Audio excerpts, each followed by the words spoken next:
And now, dear ladies, on International Women's Day, a day that marks the celebration of women, the great women, it is my great honor to introduce our amazing speaker, a Parisian native, Edith de Belleville, who was an attorney for many years, but her passion for Paris and its history led her back to university at the age of 50 to get her official tour guide license.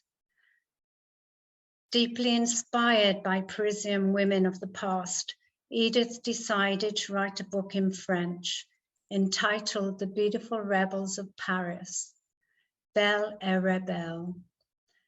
Edith also teaches Jewish history at Paris in the University Gustave Eiffel, Marne-la-Vallée, and has just finished writing a book in English, which will be published in March 2022. So this month, Parisian Life Adventures in the City of Light. She shares Paris culture in her Facebook group, La Vie Parisienne. So without further ado, dear ladies, please welcome our guest speaker, Edith de Belleville. A communal friend, Bernadette Martin, introduced me to Edith, and she told us we'd be in for a wonderful treat, that Edith is so passionate about what she does, and she is very entertaining and charming. So welcome, Edith, to Be Here Now Ladies Lunch group. Bonjour, can you hear me? Yes? Oui. Okay, perfect. So thanks for a nice introduction. First time I do meditation through Zoom from Australia with Australian accent. Funny. So first of all, I'm very sorry for my Australian sisters. You know, I've heard what happened in Australia. I'm very sorry. I have a special link with Australia. I did a podcast about influential French women in English with an Australian journalist, Olia, who works on the Radio France Internationale. And it was funny because I'm not used to the Australian accent. And sometimes on the radio, I say, what did you say? I don't understand. So, and the woman who did the picture of myself on the first book, Belle et Rebelle, she's also Australian from Sydney, Carla Edwards. So, and one of my favorite movie, Don't Make Fun of Me, is Babe. You know, the little pig? Yes, that's a movie. I like Australian movie very much. So let's try to be funny. It's early in France. Well, for me, it's early at 9 o'clock. So about my book, why did I write this book? Because I think well, I would say I don't believe in coaching. I believe in coaching, but I think the best coaches in life are the people who really existed, you know. You talk about Mother Teresa, Joan of Arc, and this is how I think. I think they are models of women and as icons. So I decided to write about women, Parisian women, because I chose women who are from Paris like me, who really helped me, you know. As I don't do meditation, I had to, you know, to know the life of this woman when I didn't feel very well, or I had friends of mine who did look like the 5 women, because I wrote about 5 women. So, and to tell to the women from all over the world why they're so modern, because we think because they're dead, they're not modern, but you will see how they're very modern. So let's start with the first one.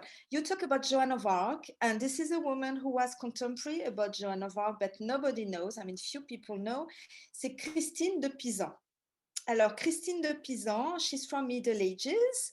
She was born in Venice, Venezia, in Italy, because her father was Italian, and she died in France. It's funny because yesterday the French president was in Poissy, which is in the suburb of Paris, and I immediately thought about not Emmanuel Macron, the president, but me. I immediately thought about Christine de Pisan, who died in a convent. So why is she so important woman? Because first, she's the first feminist, one of the first feminists in the world, because she said that women have to help each other.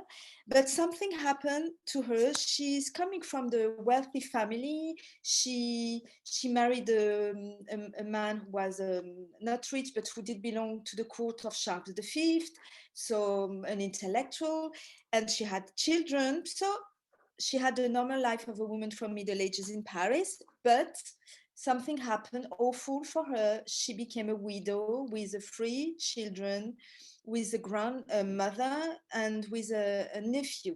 And of course, I say in my book, in Middle Ages, you don't have any, health care. You don't have help from the government. You have nothing. So the way I was really, really impressed by how she did succeed, because she became the first woman to write and to be paid to write. Before, you had women from Middle Ages in Germany who were writing, or in England, but Christine, I call her Christine because she's my friend, she's really the first woman who was paid by the VIP, the rich and famous, to write. So how did she do? In fact, she wrote and in the night, and she was reading books. And the lesson of Christine, because on each chapter I say one woman has a lesson to tell us, women from the 21st century, is thanks to the book. She found consolation thanks to the books, meaning she was so sad that what she could do, she was reading all the classics, Virgil and Homer and all from the Greek and the Latin writer. She was reading, and suddenly she decided, because she was so sad, her grief was so heavy, she decided to write poem. So she wrote poetry in the night. You can see her you can imagine her, the candle of the light, and she was writing poem about a loneliness, how she felt depressed. And her words were so easy to read and so authentic that she became successful. And something incredible, that she published, I mean, you didn't have published, but she wrote a book and she became very famous all over the world. And she had such a talent to write feelings that the kings, Charles V and the family of Charles V, asked her to write about the life of the king, because she was extremely modern the way she was writing. I put in my book an extract of one of her poem, and I say that when I was doing my license to be tour guide, I explained in the beginning, I was very depressed because I had the good idea to start when there was the terror attack, in 2015. Not only it was awful in Paris, as you can imagine, but it was a nightmare for tourists and nightmare for the licensed tour guide. So I thought, what I'm going to do? I'm 50 years old, I have two kids, I'm divorced, I don't have money, and now I want to be a tour guide when there are no tourists, And thanks to her, I explain in my book, I was reading her life and I said, okay, I have to stop complaining, because in Middle Ages, it was really not funny to be a woman, You could be raped just to go to buy you bread. You could be, you didn't choose your husband.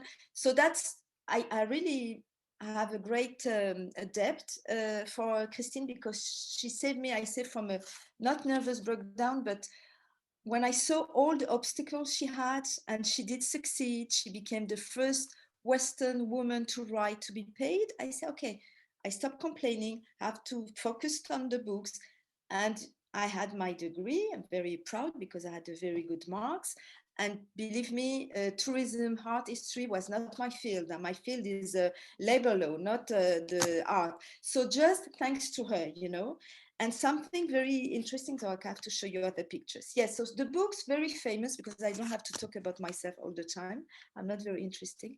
So the book, very famous, is The City of Ladies. This is, you see, it's an image allegory that she said, we women, we have to help each other. Even the queen, we have to build our house to protect ourselves, to help each other, using the words, So it's a very a poetical and very interesting, if you see the political idea of a book, She said, we always talk about the men in history, but we forget women. So she decided to to see history through the eyes of women, from the Bible, from the French history. So it was a hit, a bestseller, even translated in Flemish, in Dutch.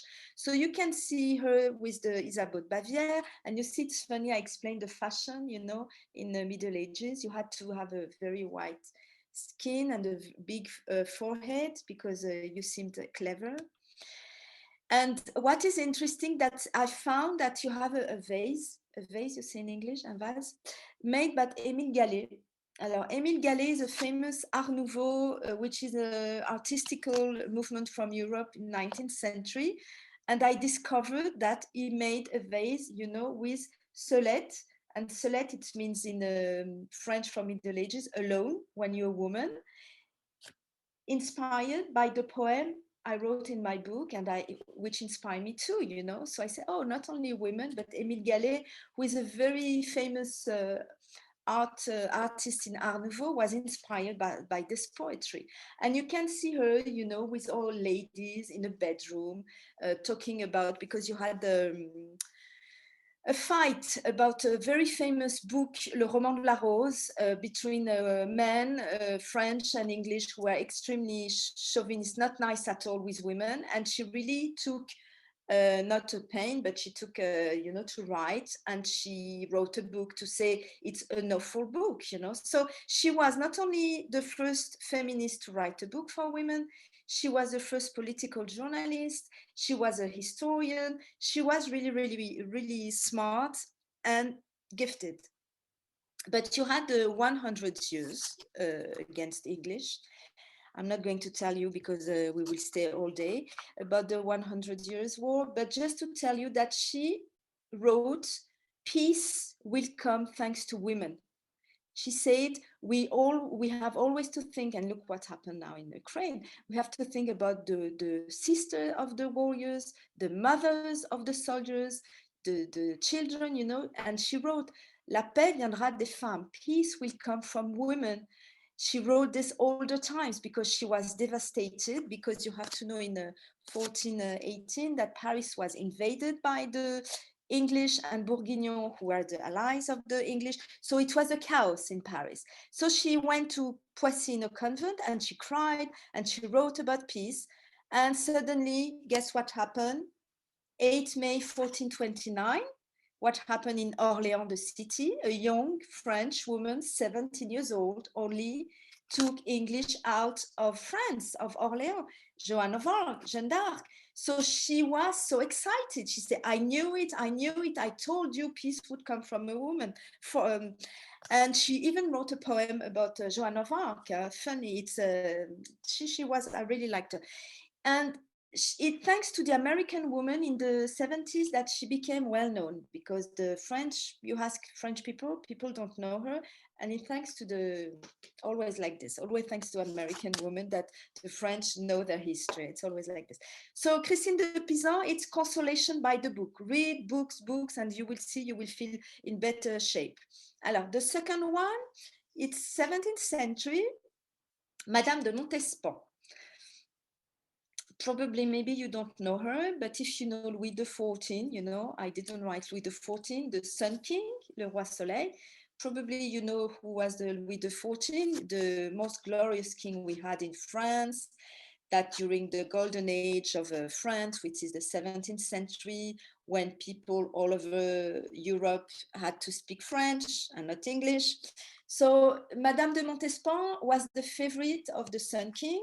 Louis XIV had many lovers, but he didn't have many favorites. And favorites, it meaning that as he didn't choose his wife, he chose who would be like the queen. I mean, when he was doing the parties, when you had the whole events, it was Madame de Montespan. So you can see she was extremely gorgeous.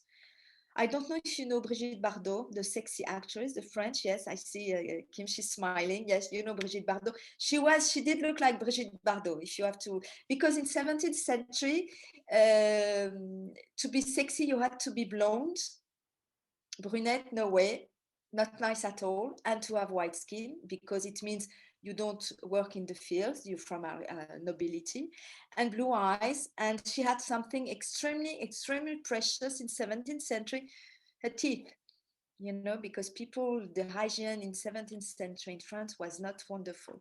So you can see she was gorgeous, but I say in my book, being beautiful is not enough to seduce. You have to be wit, you have to be smart, you have to know, to have knowledge. This is what I say, because Madame de Montespan, she was extremely smart. She was like an actress. She was funny. She knew how to tell story.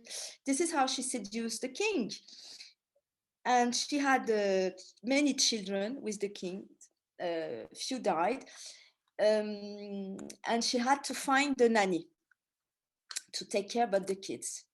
And guess what happened? I don't know if you can speak or not with that. No, everybody is mute. It's only me who can speak. So what happened with the nanny? Do you know Schwarzenegger, the government of California?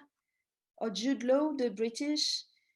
Or Ethan Hawke, you know, with Uma Thurman? What do they have in common, the three men?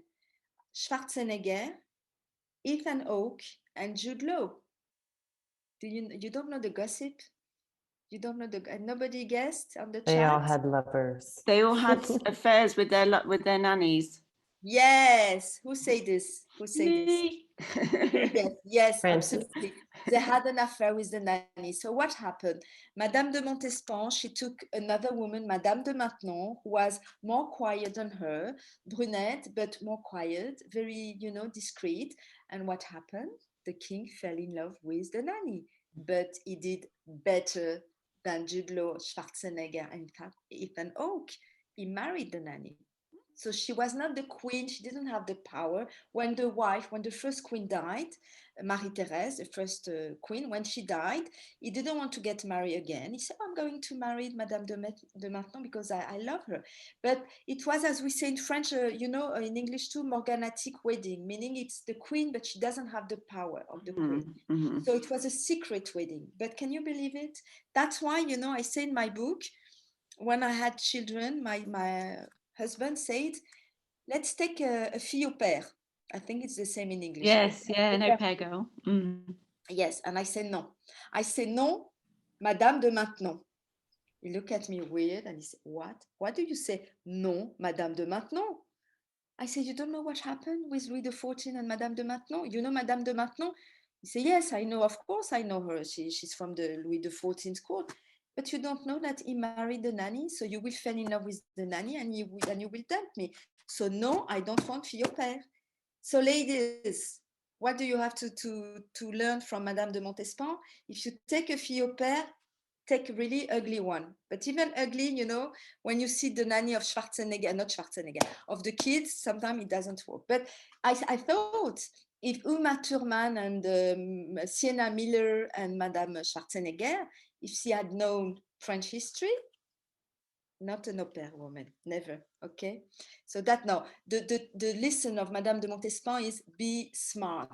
Being beautiful is not enough.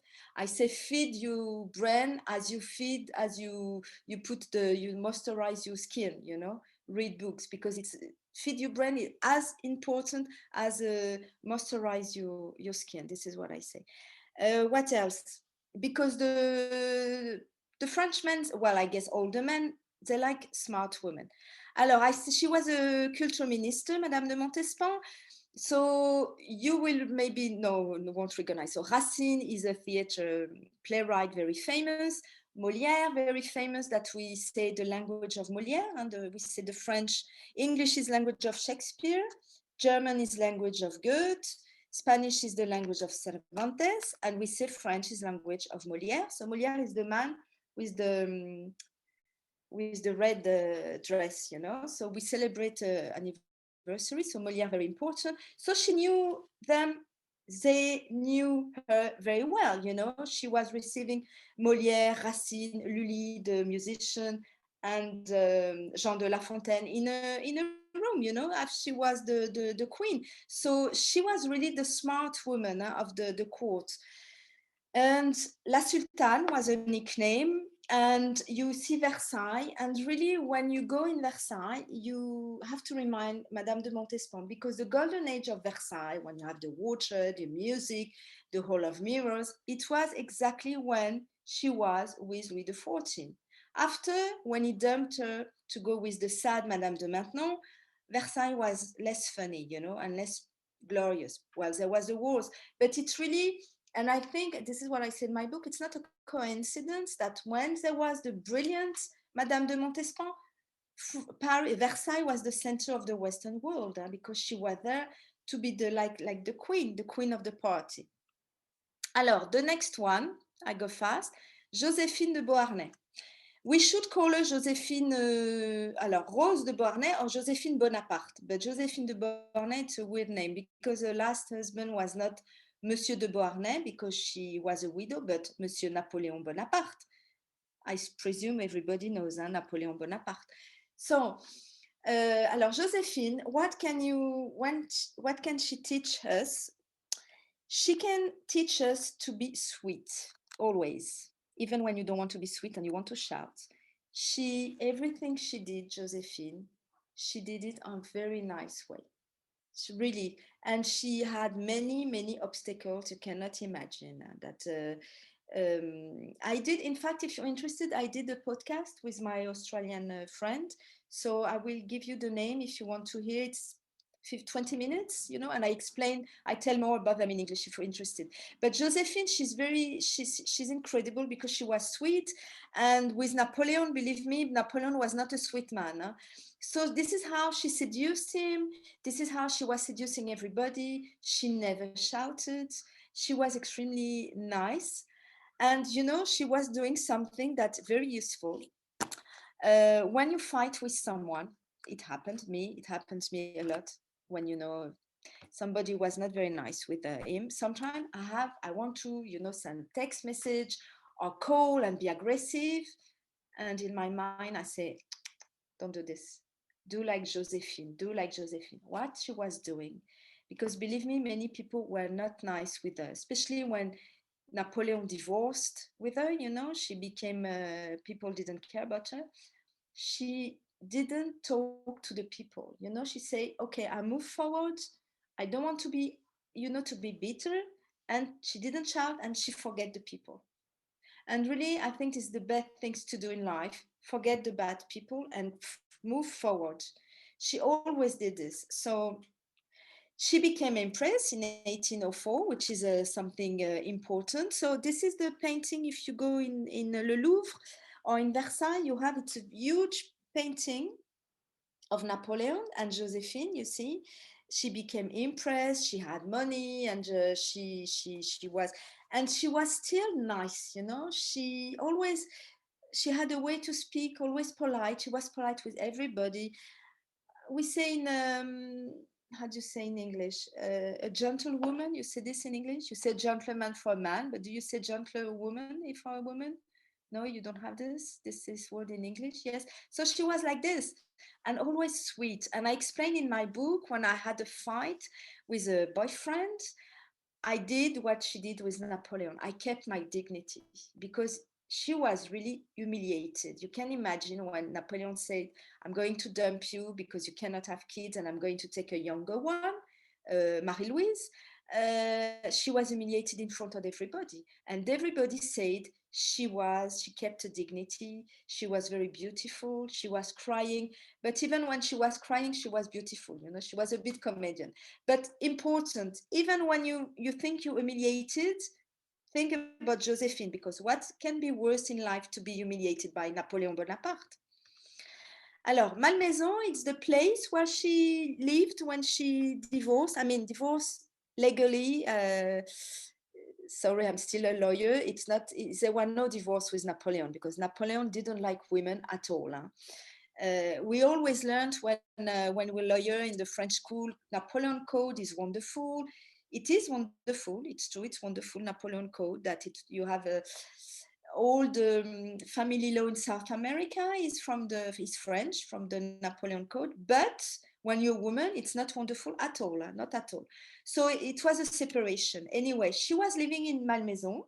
Alors Malmaison is not far from Paris. And I really advise you to go there. You can go by bus from Paris, and they kept it as you can hear her talking, Josephine. You have, of course, Napoleon everywhere, but you have Josephine because it's really Josephine who made it, who made the Rueil Malmaison. Alors, the next one is George Sand.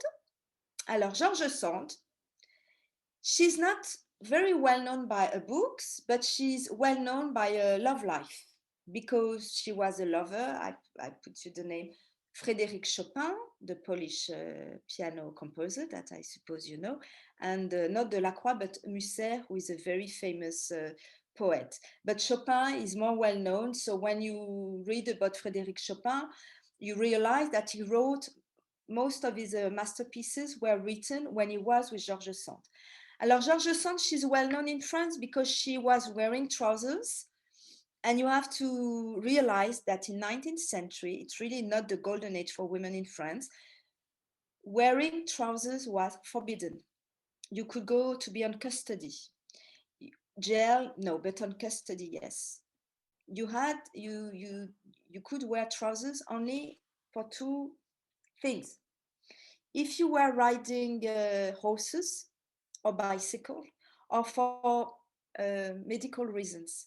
So you had to go to the police stations, and in my book I say, ladies, next time you put your jeans, think about this. Can you imagine before putting your jeans, you go to the police station of your city with a paper and asking to the policeman, give me a paper to authorize me to wear trousers? Can you imagine? So she was wearing trousers, she was smoking cigars, she had many lovers, she divorced. I mean, again, she couldn't divorce, but she's the first woman in France who had the separation. She was really a it girl, and she even inspired Charlotte Bronte. Sorry, my English is bad. Charlotte Bronte, I don't know if I pronounce well. Yes, you. So she was really the hit girl of Europe, George Sand. And she took a name of a man because she wrote books. She couldn't write books if she had a name of a woman, because being a writer and being published as a writer, as a woman in 19th century in France was exactly the same if you were a public woman, a prostitute. So she wrote a first book in 1832 called Indiana, a huge success. And the journalist said it's the bestseller of the year. And the man, a writer, was very angry. You will guess who was the writer. He wrote The Hunchback of Notre Dame the same year. It's Victor Hugo. He said, hey, you're nice, but me, I wrote a masterpiece. It's The Hunchback of Notre Dame. So that's my book, which is the bestseller of the year, you know, just to tell you that I wouldn't say she was more well-known, but she was as well-known as Victor Hugo because she wrote about how men treat women in France in 19th century. She say the honeymoon is not a honeymoon, it's a rape, because women don't choose the husbands, they know nothing about sexuality. So she say it's a crime, you know. So many women bought a book. So George Sand is really a woman who said the freedom. What is important is to be a free woman. The painting you have is Delacroix. He was a very good friend of George Sand. Delacroix is a classical, one of the best French painters from 19th century. He was the flag of the Romantic painters. Unfortunately, the painting was cut, and Chopin is in the Louvre, but George Sand, she's not in the Louvre. Alors, she had an affair with Alfred de Musset. Alfred de Musset is a very famous romantic poet. And, you know, in my book, I say she always loved younger men. So one of the lessons of George Sand is free to love who you want. You don't care if the man is younger, because she always loved younger men. 7 years old, 5 years old, younger, 5 years younger, 7 years younger. Imagine 19th century. She didn't care. She was doing really what she wanted. So in the chapter of George Sand, as I didn't love a man younger than me, I wrote about a friend of mine who reminds me George Sand. I had two friends who reminds me George Sand. One married a man really younger than her, so she explained me how French society, and you see, when you see the French president, he married a woman who is 20 or 24 years older than he is, you can imagine how the French reacted, not very well. So you think, oh, no, it's not a big deal. But I think it's always a problem when a woman loves a younger man. And it shouldn't be a problem because it's never a problem when it's the reverse. So Georges Sand, I think the lesson of Georges Sand is free to love who you want, something important. You don't care about what people say. Alors, the last one is Sarah Bernhardt. So I know in English you say Bernhard, but in French we say Bernard because we don't pronounce the H. Sarah Bernard. So Sarah Bernard, it's really the lesson is assume who you are, even if you're not perfect. Because really, when you read about how she was, you're wondering how come she was so successful. She was skinny. When the woman, it was Belle Époque, so 1880 until 1914, the Belle Époque is 1880 until the First World War. So she was skinny when the woman had to be curvaceous. She was red hair, when women had to be blonde, or she didn't have the good color of hair. She was Jewish when you had the Dreyfus affair, which was a very big affair with anti-Semitism and awful. And she assumed, she said she felt Catholic herself, but she never denied she was also Jewish. She said, yes, I'm Jewish, and what? So she was single. She married, but late. She was a mother with a single mom. Can you imagine? And she was an actress.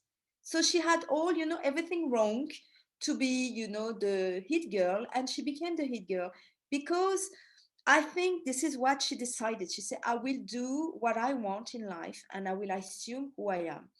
And I think that in the world now, we pretend, be unique, be yourself on Instagram. And I think it's exactly the reverse. I mean, we use Photoshop to look younger.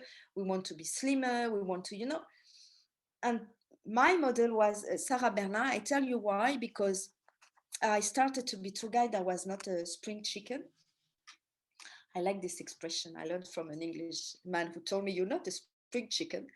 So I was not a spring chicken. And so I was not, I'm still not very young to be a guide, and there was many young women, fresh women, And I remembered my English teacher. She was half Australian, by the way, Patricia, that I really loved her. She was so great. She said, when you have Anglo-Saxon clients, you cannot smoke, you cannot smell the cigarette smoke. Well, me, I don't smoke, but just to say, you don't have to wear heavy perfumes, and don't make joke about sex. Don't try to be very subtle because I'm a bit puritanical people. So this is the rules. Of course, I tell you this, but if you ask this, if you go to Paris and you have a tour guide and you ask he or her, is it true? He will deny. No, not at all. Not at, no, of course. Yes, this is the unwritten rule that we learned. So I remember I have a good Russian girlfriend, Alexandra, and she was laughing. So why do you laugh? She said with a Russian accent, oh, ma pauvre, tu n'auras jamais de clients. She said, oh, my poor friend, you won't have any clients. You have to choose another job, because it's true. You cannot smell my perfume, but my perfume is quite heavy. And when I do make a lot of joke about sex, about nationality, and I have to tell I had problems with clients, they complain about me. So I thought, okay, I'm going to give up. I will go back to be lawyer, because at least with lawyer, it's square, it's like this, because I cannot be a tour guide. I like to be a bit original, artist, let's say. So, and the agency say, no way, it won't work. I was very depressed. And I thought about Georges Sand, and I said, no, I don't care. I will assume who I am. If people don't like the way I am, well, too bad for them. So I won't tell you it was easy, but little by little, I had clients, people from agency who liked how I am. And fortunately, smart clients who liked who I am. And I had, I didn't work with a classical agency, let's say, but I work with agency who want guys who are a bit more original and more, authentic. So it worked, you know, it took me time, but it worked. Just to tell you that it's important to stay as you are and not trying to really to look like a French woman, a Parisian woman, or any woman, but to stay as you are, because I think this is what Jean Cocteau said. Alors, in English, the defects that people reproach you, it's your quality. So stay as you are. So here is Mucha. Mucha is a Art Nouveau again. You know, is from Prague, Czechoslovakia, and is man who is is well known to do posters of Art Nouveau. And Sarah Bernard, who had a very good intuition in art, it's Sarah Bernard who discovered Mucha. He made many publicity for champagne, biscuits. So Art Nouveau is linked with women. So you have always women, you know, with lines and nature. This is the inspiration. So Sarah Bernard was the muse of Mucha. So in all posters, you see Sarah Bernard everywhere. Even in publicity of champagne, it's Sarah Bernard. So she really liked him because she discovered him. But one day she said, listen, my little Mucha, I'm tired to see myself on champagne, biscuits, so you fired. So she found somebody else to make the posters. Just to tell you that she stayed as she was, and she became the muse of the most famous, one of the most famous Art Nouveau posters, you know, makers, Mucha, you know. So that's why, stay as you are. So Phèdre, she was an actress, and I talk about this painting in my book. You know how I say, you and me, when you sit in the Sunday on your couch, you in pyjama, but Sarah Bernard, never. You see, even on a couch, she's an actress. She's really a diva. And I say in my book, in French and in English, stay or be a diva. This is important in life. Just for yourself, you know, be a diva, a bit spoiled, you know, sometimes it's good. And treat yourself well. That's important. So she was 30 years old when she was there, and that's the end of my talk. And this is I have to show you my new book. So I don't know if this is the book in French. And so something weird, I cannot find my group on Facebook. It's La Vie Parisienne Facebook. So I put you the name of I'm on Facebook, Edith de Belleville auteur. And I'll show you if maybe I can, this is the page of publicity. That's my book. Parisian Life, Adventure in the City of Light, you see. I'm very emotional because it's the first time I show my book. Nobody saw it except my kids. So yes, so in Australia and in US, and I'm very proud. So that's my book. Voila, I finished my talk. Thank you.